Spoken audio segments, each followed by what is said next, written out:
മിർസാ ഗുലാം അഹമ്മദ് ഖാദിയാനിക്ക് രാത്രി പാറാവ് നിന്നിരുന്നത് യുവതികളായിരുന്നു. അവരെ പരിചരിച്ചിരുന്നതും ഈ ചെറുപ്രായത്തിലുള്ള സ്ത്രീകളായിരുന്നു. അപ്പോൾ ഇതിനെ ഒക്കെ മറന്നുകൊണ്ടാണ് യേശുവിൽ ഈ ആരോപണം, അല്ല ഈസാ നബിയെക്കുറിച്ച് വേശ്യാസ്പർശത്തിൻ്റെ ആരോപണം ഇദ്ദേഹം ഉന്നയിക്കുന്നത് എന്ന് പറയാൻ വേണ്ടിയിട്ടാണ്.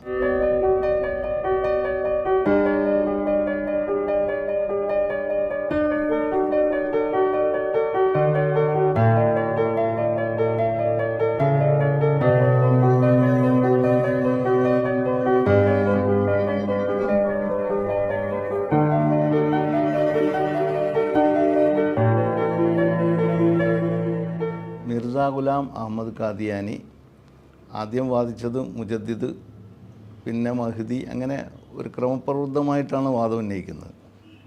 പിന്നീട് അദ്ദേഹം ഒരിക്കൽ സൂചിപ്പിക്കേണ്ടായി, എനിക്കെൻ്റെ വാദങ്ങളിൽ ഏറെ പ്രയാസമുണ്ടാക്കിയത് എൻ്റെ മസീഹി വാദത്തിലാണ്. ഒരു മസീഹാണെന്ന വാദം എനിക്ക് വേണ്ടത്ര അങ്ങ് പറഞ്ഞ് പ്രതിഫലിപ്പിക്കാൻ പ്രയാസമുണ്ടായിരുന്നു. അത് കൃത്യവും ശരിയാണെന്ന് തോന്നുന്നു. കാരണം ഈസാ അലൈഹി ഇസ്ലാം ജീവിച്ചിരിപ്പുണ്ടെന്ന് വിശ്വസിക്കുന്ന ഒരു സമൂഹത്തിലേക്കാണ് ഇദ്ദേഹം തൻ്റെ നിയോഗം ഈസാ നബിക്കൾ മരിച്ചതിന് ശേഷം അവിടെ ഉണ്ടാകുന്ന തസ്തികയിലാണ് തൻ്റെ നിയോഗമെന്ന് തെളിയിക്കാൻ ശ്രമിക്കുന്നത്. ഞാൻ അദ്ദേഹത്തെക്കുറിച്ച് പഠിച്ചപ്പോൾ എനിക്ക് മനസ്സിലായ ഒരു കാര്യം, ഈസാ അലൈഹി ഇസ്ലാമിനോട് എന്തോ ഒരു ശത്രുത അദ്ദേഹത്തിന് ഉണ്ടായിരുന്നു എന്ന് തോന്നിപ്പോകും. നേരത്തെ ഞാൻ സൂചിപ്പിക്കുകയുണ്ടായി, അവരൊന്നിച്ച് ഭക്ഷണം കഴിച്ചത്, ഈ വീട്ടിലേക്ക് കയറി വന്നപ്പോൾ എന്തെങ്കിലും ഒന്ന് കൊടുക്കണ്ടേ എന്ന് വിചാരിച്ചിട്ട് മാങ്ങ തിരഞ്ഞെടുത്തത്, അത് കേടായി കണ്ടപ്പം പ്രയാസപ്പെട്ടത്. കശ്ഫാണെങ്കിലും ഈസാ നബിയപ്പം നമുക്കൊന്നും അങ്ങനെ കാണാൻ കഴിയില്ലല്ലോ.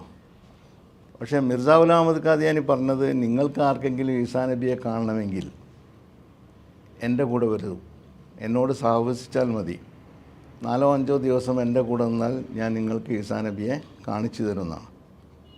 അപ്പോൾ ഒരിക്കൽ ഈസാ നബിയെ കണ്ടപ്പോൾ അദ്ദേഹം ഈ പിൽക്കാലത്തുണ്ടായിട്ടുള്ള സംഭവവികാസങ്ങൾ, ത്രിയേകത്വ വിശ്വാസവും അതുപോലെ സ്വന്തം സമുദായത്തിൻ്റെ അപജയങ്ങളും അവരുടെ ഈ തെറ്റായ പാതയിലേക്കുള്ള നീക്കത്തെക്കുറിച്ചൊക്കെ സംസാരിക്കേണ്ടായി എന്നുവരെ അദ്ദേഹം പറയുന്നത്. ഇത്ര ലോകത്തിലുള്ള ആളാണ് എന്നുവെച്ചാൽ ഒരു മരത്തിലെ 2 പഴങ്ങൾ പോലെയാണ് ഞങ്ങളെന്നൊക്കെ അദ്ദേഹം പറയുന്നുണ്ട്. പക്ഷേ ഈസാ അലൈഹി ഇസ്ലാമിനെ ഇത്രയും നെറികെട്ട ഭാഷയിൽ പരാമർശിച്ചിട്ടുള്ള മറ്റൊരാളെ ചരിത്രത്തിൽ നമുക്ക് കാണാൻ കഴിയില്ല. ഇടയ്ക്ക് പറയും ഇത് ജൂതന്മാരുടെ വചനങ്ങളിൽ നിന്ന്, അല്ലെ ജൂതന്മാരുടെ ഗ്രന്ഥങ്ങളിൽ ഞാൻ എടുത്തു പറയുകയാണ്, അല്ലെങ്കിൽ ബൈബിൾ പരിചയപ്പെടുത്തിയത് യേശുവിനെയാണ് ഞാൻ പറയുന്നത്, ബൈബിളിലെ പുതിയ നിയമം, അതിൽ യേശുവിനെ ആരും കുറ്റം പറഞ്ഞിട്ടൊന്നുമില്ല. 4 സുവിശേഷങ്ങളും നമ്മുടെ മുമ്പിലുണ്ട്. ഇനി വേണമെങ്കിൽ ബർണബാസിൻ്റെ സുവിശേഷം എടുത്തു നോക്കുകയാണെങ്കിലും യേശുവിനെ നന്നാക്കി മാത്രമേ അത് പറഞ്ഞിട്ടുള്ളൂ. പക്ഷേ മിർസാ ഗുലാം അഹമ്മദ് ഖാദിയാനി 5-ാമേ ആദം എന്ന പുസ്തകത്തിൽ പറയുന്നുണ്ട്, യേശുവിൻ്റെ അല്ലെങ്കിൽ ഈസാ നബിയുടെ 3 മുത്തശ്ശിമാരും 3 പിതാമഹിമാരും വേശ്യകളായിരുന്നു എന്ന്. നഅൂദുബില്ലാ. ആ രക്തത്തിലാണ് അദ്ദേഹം ജനിച്ചത് എന്നും പറയുകയുണ്ടായി. ഇത് പറയാനുള്ളൊരു സന്ദർഭം എന്താണെന്ന് ചോദിച്ചാൽ, ഒരു ഹാഷിയ എഴുതുകയാണ് അദ്ദേഹത്തിൻ്റെ മുഅ്ജിസാത്തുകളെക്കുറിച്ചൊക്കെ പരാമർശിക്കുമ്പോൾ. അതായത് 5-ാമേ ആദം എന്നുള്ളത് ഫാദർ അബ്ദുള്ള ആദമുമായിട്ട് നടത്തിയ 15 ദിവസത്തെ സംവാദത്തിൻ്റെ ഒരു അവസാനം എഴുതിയിട്ടുള്ള ഒരു പുസ്തകമാണിത്. അപ്പോൾ അതിൽ പരാമർശിക്കുന്നത് യേശുവിൻ്റെ കാര്യങ്ങൾ തന്നെയാണ്, ക്രിസ്ത്യാനികളുമായിട്ടുള്ള സംവാദമാണ്. പക്ഷേ അങ്ങനെയൊക്കെ ആണെങ്കിലും യേശുവിനെ ചീത്ത പറയേണ്ട ഒരു കാര്യം അദ്ദേഹത്തിനില്ല. യേശു ആണെങ്കിലും ഈസാ നബി ആണെങ്കിലും അതിൽ പറയുന്നത്, അതിനെ തുടർച്ചയായിട്ട് പറയുകയാണ്, തേവിടിശികളുമായുള്ള അദ്ദേഹത്തിൻ്റെ സമ്പർക്കം സഹവാസവും ഒരു പക്ഷേ പാരമ്പര്യത്തിൻ്റെ തേട്ടമായിരിക്കാം, അല്ലാതെ ഭക്തനായ ഒരാൾ യുവതിയായ വേശ്യക്ക് തൻ്റെ തലയിൽ അവിശുദ്ധ കൈകൾ കൊണ്ട് സ്പർശിക്കാനും വ്യഭിചാരത്തിൽ നിന്നുള്ള സമ്പാദ്യത്തിൻ്റെ നാറിയ അത്തർ പൂശാനും തലമുടി കൊണ്ട് കാലുകൾ തുടക്കാനും അനുവദിക്കുമോ? അദ്ദേഹം എങ്ങനെയുള്ള ആളായിരുന്നുവെന്ന് മനസ്സിലാക്കാൻ ബുദ്ധിയുള്ളവർക്ക് ഇതൊക്കെ തന്നെ മതി. അപ്പോൾ ഈ പറഞ്ഞത് അതിഗുരുതരമായ ഒരു ആക്ഷേപമാണ്. ഈസാ അലൈഹി ഇസ്ലാമിൻ്റെ മാതാമഹികൾ എന്നൊക്കെ പറയുന്നത് വിശുദ്ധയായ മറിയമിൻ്റെ മാതാക്കളാണ്. അപ്പോൾ അവർക്കൊക്കെ ഈ വേശ്യാപട്ടം ചാർത്തി കൊടുക്കുക എന്ന് പറയുന്നത് അതിഗുരുതരമായ ഒരു ആരോപണമാണ്. പിന്നെ അതിന് കാദിയാനി മുമല്ലിങ്ങുമാരുമായിട്ട് സംസാരിക്കുമ്പോൾ അവർ നൽകുന്ന മറുപടി എന്താണ്? അത് ഈ ബൈബിൾ പരിചയപ്പെടുത്തിയ യേശുവിനെ കുറിച്ചാണ്. അങ്ങനെയല്ല, ബൈബിൾ പരിചയപ്പെടുത്തിയ യേശു അവർക്ക് മാത്രം ഒരു ബൈബിൾ അവിടെ കിട്ടില്ല. നമ്മൾ മനസ്സിലാക്കി നമ്മൾ വായിച്ചിട്ടുള്ള ബൈബിളിലൊന്നും അങ്ങനെ ഒരു പരാമർശമല്ല യേശുവിൻ്റെ മാതാവിനെ പറ്റി. പിതാവില്ലല്ലോ. പിന്നെ മറ്റൊരു പുസ്തകത്തിൽ കശ്തിയ നൂഹിൽ പറയാണ്, ഞാൻ മസീബിനും മറിയമിനെ ആദരിക്കുന്നില്ലെന്ന് പറയുന്നവൻ കളവ് പറയുന്നു. ഞാൻ മസീഹിനെ മാത്രമല്ല അദ്ദേഹത്തിൻ്റെ 4 സഹോദരന്മാരെയും ബഹുമാനിക്കുന്നു. കാരണം 5 പേരും ഒരേ അമ്മയുടെ മക്കളാണല്ലോ. മാത്രവുമല്ല ഞാൻ ഹസ്രത്ത് മസീഹിൻ്റെ 2 നേർ പെങ്ങന്മാരെയും പരിശുദ്ധകളെന്ന് കരുതുന്നു. അപ്പോൾ അതുതന്നെ ഒരു ദുരുദ്ദേശ്യപരമാണ്. ഈസാ നബിയുടെ സഹോദരിമാർ എന്നൊക്കെ പറയുമ്പോൾ മറിയം ബീവിയെ 2ാമത് കല്യാണം കഴിച്ചിട്ടുണ്ട് എന്ന ഒരു സൂചനയാണ് അതിൽ നൽകുന്നത്. പിന്നെ പറയാണ്, തൻ്റെ വിവാഹാലോചന ഏറെക്കാലം നിരസിച്ചു എന്നതാണ് മറിയമിൻ്റെ മഹത്വം. സമൂഹത്തിലെ പ്രമാണിമാരുടെ നിർബന്ധത്തിന് വഴങ്ങിയാണ് ഗർഭിണിയായിരിക്കെ വിവാഹം കഴിച്ചത്. തൗറാത്തിൻ്റെ അധ്യാപനത്തിന് വിരുദ്ധമായി വിവാഹം കഴിച്ചതും കന്യകയായിരിക്കാമെന്ന നേർച്ച ലംഘിച്ചതും ബഹുഭാര്യത്വത്തിന് തുടക്കമിട്ടതും ആക്ഷേപിക്കപ്പെട്ടു. ബഹുഭാര്യത്വം എന്ന് പറയാൻ കാരണം യോസഫിന് വേറെ ഭാര്യ ഉണ്ടായിരിക്കുകയാണ് മറിയമിനെ കല്യാണം കഴിച്ചതെന്നാണ്. അതായത് ആശാരി യൂസുഫിന് വേറെ ഭാര്യ ഉണ്ടായിരിക്കെ എന്തിന് വിവാഹത്തിന് സന്നദ്ധയായെന്ന് ആളുകൾ ആക്ഷേപിച്ചു. ഇതിലൊന്നും ആക്ഷേപിക്കാനല്ല, അവർ നിർബന്ധിതയായിരുന്നു, അതുകൊണ്ട് തന്നെ അവർ കാരുണ്യം അർഹിക്കുന്നു എന്നാണ് എനിക്ക് പറയാനുള്ളത്. പിന്നെ പറയുന്നുണ്ട്, അയ്യാമെ സുൽഹിൽ അദ്ദേഹം പറയുന്നുണ്ട്, ഗോത്രവർഗങ്ങൾക്കിടയിൽ ഇത് സർവ്വസാധാരണമാണ് വിവാഹപൂർവ്വ ലൈംഗിക ബന്ധം. അങ്ങനെ ആണ് ഇവർക്ക് ഗർഭമുണ്ടായത് എന്നൊക്കെ ആക്ഷേപിക്കപ്പെടുന്നുണ്ട്.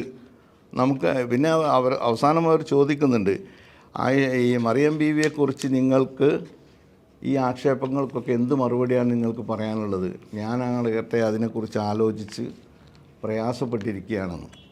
അത് വിശുദ്ധ ഖുർആൻ എടുത്ത് പറഞ്ഞ ഒരു വ്യക്തിത്വമാണ്. മുഅ്മിനീങ്ങൾക്ക് വിശ്വാസികളുടെ ഏറ്റവും മാതൃകയായിട്ട് സമർപ്പിച്ചിട്ടുള്ള ഒരു മഹത് വ്യക്തിത്വത്തെയാണ് ഈ രീതിയിൽ ചെറുതായി കാണുന്നത്, അല്ലെങ്കിൽ ചെറുതാക്കിയല്ല, വളരെ മോശമായിട്ട് കാണുന്നത്. ഇത് പറയുന്നുണ്ട്, നിങ്ങൾ ഹസ്രത്ത് ആയിഷ സിദ്ദീഖയുടെ പേരെടുത്ത് പറഞ്ഞ് ആക്ഷേപിക്കുന്നു. നബി തിരുമേനിയുടെ ശരീരത്തോട് പറ്റിച്ചേർന്നിരിക്കുന്നതും, പിന്നെ വായിക്കാൻ പറ്റില്ല എന്നാലും നാവ് ഈമ്പുന്നതും ശരീരത്തിന് വിരുദ്ധമാണെന്നാണ് ആക്ഷേപം. ഈ അവിശുദ്ധ പക്ഷപാതിത്വത്തിന് എന്ത് പറയാനാണ്? ഹലാലായ വിവാഹ ശേഷം ഇക്കാര്യമൊക്കെയും അനുവദനീയമാണ്. എന്നാൽ എന്ന് വിഡ്ഢികളെന്ന് വിളിച്ചുകൊണ്ടാണ് പറയുന്നത്. ഈ ആക്ഷേപം എങ്ങനെയാണ്? പൗരുഷം ഏറ്റവും മഹത്തായ ഗുണങ്ങളിലൊന്നാണല്ലോ. എന്നാൽ നപുംസകത്വം ഒരിക്കലും ഊമയാകുന്നത് പോലെ ബധിരനാവുന്നത് പോലെ തന്നെ ആരും മഹത്വമായി കരുതുകയില്ല. മസീഹിന്, ഹസ്രത്ത് മസീഹ് അലൈഹിസ്സലാമിന് എന്ന് തന്നെ പറഞ്ഞത്, പൗരുഷമാകുന്ന അത്യുദാത്ത ഗുണം നിഷേധിക്കപ്പെട്ടതുകൊണ്ട് ഭാര്യമാരോട് സത്യസന്ധമായും മാന്യമായും പെരുമാറാൻ കഴിഞ്ഞിരുന്നില്ല. അതുകൊണ്ടാണ് യൂറോപ്പിലെ സ്ത്രീകൾ അങ്ങേയറ്റം ജുഗുപ്സാവഹമായ സ്വാതന്ത്ര്യം മുതലെടുത്ത് മാന്യതയുടെ അതിർവരമ്പുകൾ ലംഘിച്ചത്. ഒടുവിൽ അങ്ങേയറ്റം വഷളത്വത്തിലും തെമ്മാടിത്തത്തിലും ആ സമൂഹം ചെന്നെത്തിയിരിക്കുന്നു. നൂറുൽ ഖുർആൻ എന്ന പേരാണ് ഈ പുസ്തകത്തിനിട്ടുള്ളത്. അതായത് ഈ യേശുക്രിസ്തുവിന് സ്വന്തം ഭാര്യമാരോട് പെരുമാറാൻ, അല്ലെ ഭാര്യയില്ലാത്തതുകൊണ്ട് സത്യസന്ധമായി പെരുമാറാൻ സാധിക്കാത്തതുകൊണ്ട് അദ്ദേഹം പഠിപ്പിച്ചിട്ടുള്ള യൂറോപ്യൻ സ്ത്രീകൾ വളരെ മോശമായ ഒരു ജീവിത നിലവാരമാണ് സ്വീകരിച്ചിരിക്കുന്നത് എന്നാണ് ഈ പറഞ്ഞതിൻ്റെ അർത്ഥം. അതേ പുസ്തകത്തിൽ തന്നെ വളരെ മറ്റുള്ളവരുടെ മുമ്പിൽ വായിക്കാൻ പോലും പറ്റാത്ത നൂറുൽ ഖുർആനിൽ വളരെ വിശദമായിട്ട് എഴുതിയിട്ടുള്ളൊരു ഭാഗം ഇങ്ങനെയാണ്, ഞാൻ മുഴുവൻ വായിക്കുന്നില്ല. ഒരു യുവസുന്ദരിയായ വ്യഭിചാരിണി തൻ്റെ നഗ്നമായ കേശവാരം കൊണ്ട് കാലുകൾ ഒഴിയുകയും നിഷിദ്ധ സമ്പാദ്യത്തിൻ്റെ അത്തർ തലയിൽ പുരട്ടുകയും ചെയ്യുന്നത് അയാൾക്ക് യോജിച്ചതാണോ? ദുശ്ചിന്തകളിൽ നിന്ന് അദ്ദേഹത്തിൻ്റെ മനസ്സ് ശുദ്ധമായിരുന്നുവെങ്കിൽ വേശ്യയെ അദ്ദേഹം തടയുമായിരുന്നു. എന്നാൽ ഇത്തരം ആളുകൾക്ക് വേശ്യാസ്പർശനം രസകരമായിരിക്കാം. അവർ ഉപദേശികളുടെ ഉപദേശമൊന്നും ചെവിക്കൊള്ളില്ല. ഇത് ശരിയല്ലെന്ന് ഒരു മാന്യൻ യേശുവിനെ ഉപദേശിച്ചപ്പോൾ അദ്ദേഹത്തിൻ്റെ മുഖഭാവത്തിൽ നിന്ന് ഇക്കാര്യം മനസ്സിലാക്കിയ യേശു, ഈ സ്ത്രീ നിങ്ങളെക്കാൾ ആത്മാർത്ഥതയുള്ള ഭക്തയാണെന്ന് പറഞ്ഞ് അയാളെ ഇരുത്താനാണ് ശ്രമിച്ചത്. സുബ്ഹാനല്ലാഹ്, ഒരു തേവിടിശ്യെ പ്രശംസിക്കുന്നത് ആരാണ്? ദൈവമാണെന്നാണ് വാദം. പ്രവൃത്തിയോ ഇത്തരം മഹത്തരവും. മതോന്മത്തനായ സ്ത്രീകളോടൊപ്പം സഹവസിക്കുന്ന ആൾ ഒരു തീറ്റക്കൊതിയൻ, കുടിച്ചും കൂത്താടി നടക്കുന്ന കുപ്രസിദ്ധൻ. ഇനി അങ്ങോട്ട് വായിക്കാതിരിക്കുന്നതായിരിക്കും നല്ലത്. ഇതൊക്കെ യേശുവിനെ കുറിച്ചാണ്. ഈ വേശ്യാസ്ത്രീ ഞാൻ പറയുന്നുണ്ട്, സുന്ദരിയായ തേവിടിശ്യ അദ്ദേഹത്തെ ചാരിയിരിക്കുന്നു, തോളോട് ചേർന്ന പോലെ. അപ്പോൾ കൈകൾ നീട്ടി തലയിൽ അത്തർ പൂശുന്നു, കറുത്ത സുന്ദരമായ തലമുടി കാലിൽ വെക്കുന്നു. അങ്ങനെ ഞാൻ കുറേ ഭാഗം വായിക്കാതെ വിടുകയാണ്. കാരണം ഒരു സമൂഹത്തിന് മുമ്പിൽ വായിക്കാൻ പറ്റാത്ത അത്രയും നികൃഷ്ടമായ രൂപത്തിലാണ് ഇത് എഴുതിയിട്ടുള്ളത്. എന്താണ് ഈ ശൈലിയിൽ, എന്തിനാണ് ഇത് ഈ ശൈലി ഉപയോഗിച്ചിട്ടുള്ളത്? എന്തുകൊണ്ടാണ് ഇത്രയും നികൃഷ്ടമായിട്ട് യേശുവിനെ ചിത്രീകരിക്കുന്നത്? ഇത് അദ്ദേഹത്തിന് എവിടെ നിന്നാണ് കിട്ടിയത്? യേശുവിനെക്കുറിച്ച് ബൈബിളിലെ സുവിശേഷങ്ങളിൽ വളരെ വ്യക്തമായി നമുക്കത് വായിച്ചെടുക്കാൻ കഴിയും.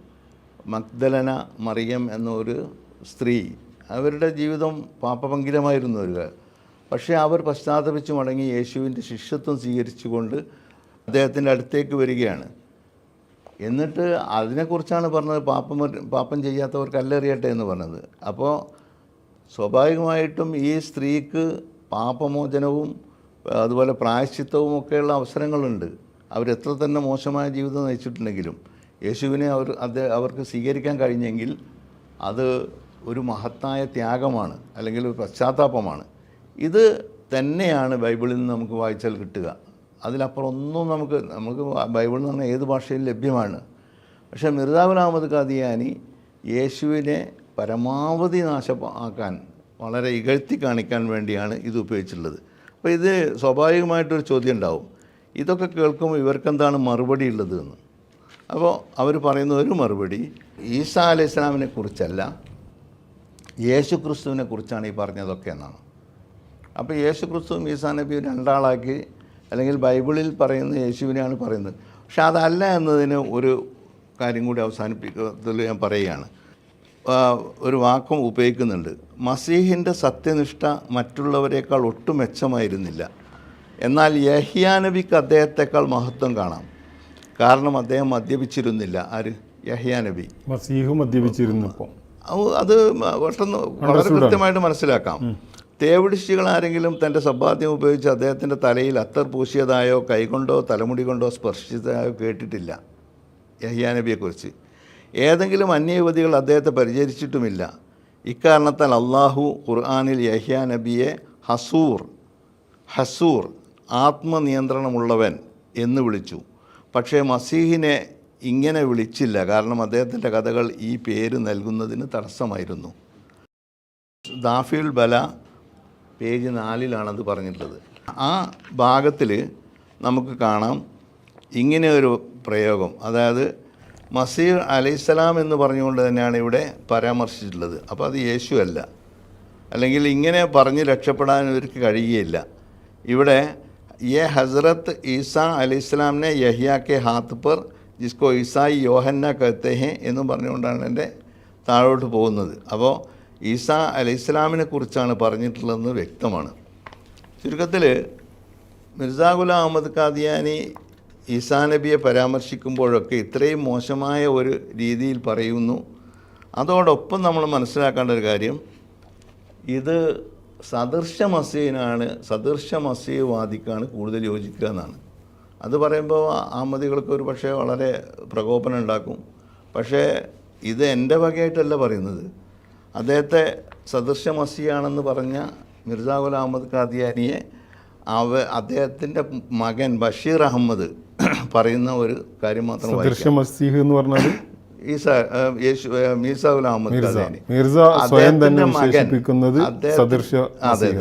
അദ്ദേഹത്തിൻ്റെ മകൻ ബഷീർ അഹമ്മദ് എഴുതിയ സീറത്തുൽ മഹദിയിൽ അതിൽ ഒരു കാര്യം, സീറത്തുൽ മഹദിയിൽ അദ്ദേഹം പറയുന്നുണ്ട്, ഞാൻ കേട്ടിട്ടുള്ള കാര്യങ്ങൾ, എനിക്ക് വിശ്വസനീയമായി തോന്നുന്ന കാര്യങ്ങളൊക്കെ ഞാനിതിൽ പരാമർശിക്കുന്നുണ്ട്.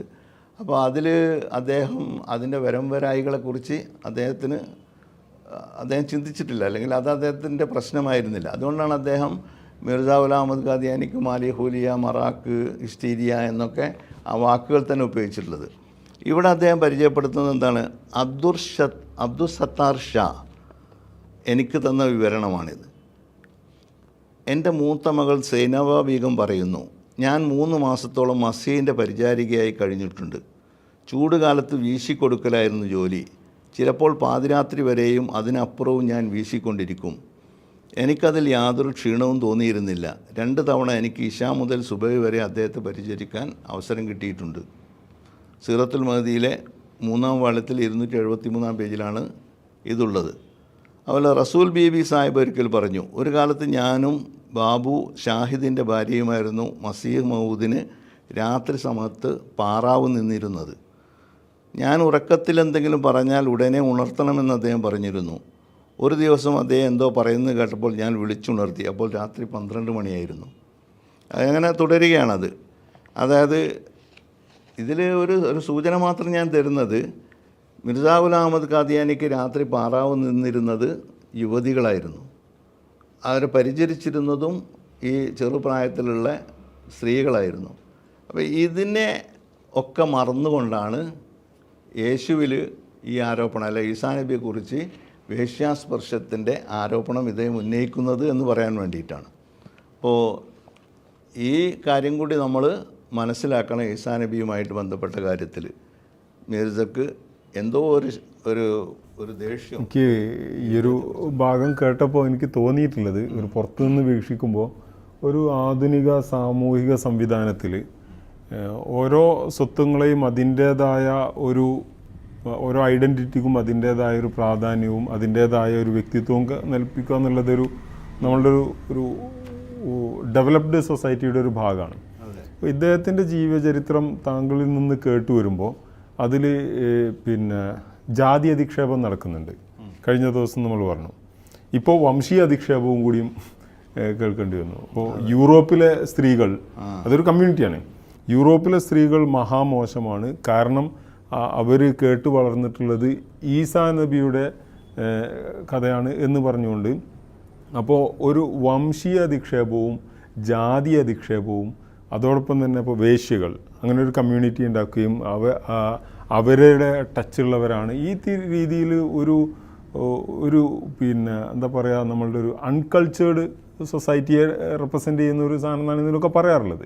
ഒരു ഡെവലപ്ഡ് സൊസൈറ്റിയിൽ എങ്ങനെയാണ് ഈ ഒരു കൾട്ടിൻ്റെ ഉള്ളിലുള്ള ആളുകൾ എങ്ങനെയാണ് ഇതിനെ പിന്നെ ഒരു മികച്ച ഒരു പ്രവാചകൻ്റെ അനുയായികളാവുന്നു, അദ്ദേഹത്തിൽ നിന്ന് കിട്ടുന്ന കുറേ നന്മകൾ എന്ന രീതിയിൽ എങ്ങനെയാണ് ഇതിനെ സ്വാംശീകരിക്കുന്നത് എന്ന് ഞാനിത് കേൾക്കുമ്പോൾ ആലോചിക്കുകയായിരുന്നു. ഏതായാലും ഒരുപാട് വിവരങ്ങൾ, ഇനിയും ഒരുപാട് ഭാഗങ്ങൾ ഇതിലൂടെ കടന്നു പോകാനുണ്ടെന്ന് തോന്നുന്നു. വളരെ ചെറിയൊരു ഭാഗമായിരിക്കും വളരെ കുറച്ചേ നമ്മൾ പറഞ്ഞിട്ടുള്ളൂ. ഓക്കെ, അതായത് ചില ഉദാഹരണങ്ങൾ മാത്രമാണ് നമ്മൾ പറഞ്ഞിട്ടുള്ളത്. ഇതിൽ പറഞ്ഞാൽ ചില പുസ്തകങ്ങൾ പൂർണ്ണമായിട്ടും ഈ നൂറുൽ ഖുർആനൊക്കെ വായിച്ചു നോക്കുകയാണെങ്കിൽ A to Z ഈസാ അലൈഹി ഇസ്ലാമിന് തെറി പറയുന്ന ഒരു ചെറിയ പുസ്തകമാണത്.